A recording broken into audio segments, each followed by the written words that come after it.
All right, we're continuing looking at the points of x-intercept, y-intercept, zero, slope, and mathematical and real-world problems and features of the graph. Okay, so we have a graph of a linear function g, and it's shown on the grid. And we want to know what the zero of the graph is. Now, remind you, zero is when we cross the x-axis or the x-intercept. Okay, now that is a coordinate point, so that's the coordinate point there. It hits the intercept there at -6, 0. Now, they're wanting the zero of the graph, so they want you to say x is equal to -6. So they want you to just bubble in -6 on your answer document. So that's all they're looking for in that question. So pretty straightforward and simple. This one's the same scenario, but now we're looking for the y-intercept.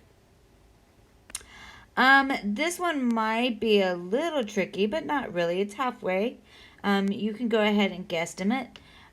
So that's going to be our y-intercept is going to be y is equal to positive 5.5. If you wanted to make sure that you were exact, so you would bubble in 5.5 in your grid. If you want to make sure that you're exact, we can go ahead and find the equation. Okay, so let's see. Let's talk about doing that and finding the equation. In order to do that, we need to find our slope. So we have a, oh, you're moving, okay. Oh, let me move my stuff.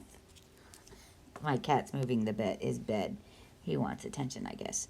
Anyways, yes, my sweetie boy. He's a pretty boy. He's a pretty orange kitty. Anyways, continue on. So I can do rise over run. So I'm going to go down 1, 2, 3, 4, 5, 6, so -6, and then a run of 1, 2, 3, 4, 5, 6, 7, 8. So my slope is going to be -6 over 8, which reduces. 2 goes into 6 -3 times, 2 goes into 8 4 times, so I have a slope. So this is going to be y is equal to -3/4 x plus b. So we want to look for b. So I'm going to go ahead and use this point, and I'm going to plug that in.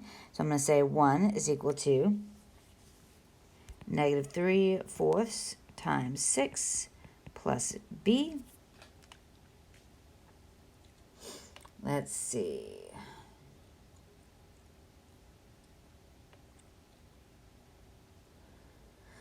(3/4) times 6 gives me 4.5 or -4.4. So 1 is equal to -4.5 plus b. I'm going to add 4.5 to both sides. That gives me b is equal to 5.5. So yes, we were correct in terms of our estimation. All right, so I showed you both the estimation and finding the exact answer.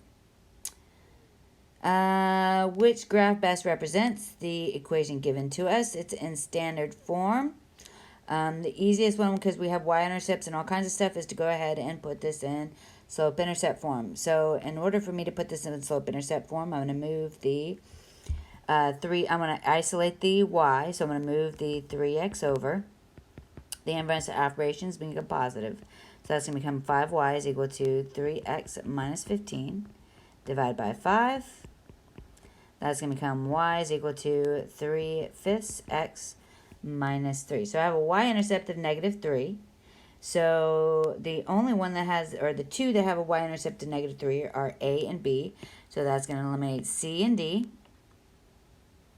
because they don't have a y-intercept of -3. So now I need to look at my slopes. Now I have a positive slope. A and B is a negative slope, and B is a positive slope. So without even looking further at what my slope is, that's going to eliminate A. So my answer choice is B. Which graph shows an x-intercept of -5? So this is just like that prior question. This one's really easy.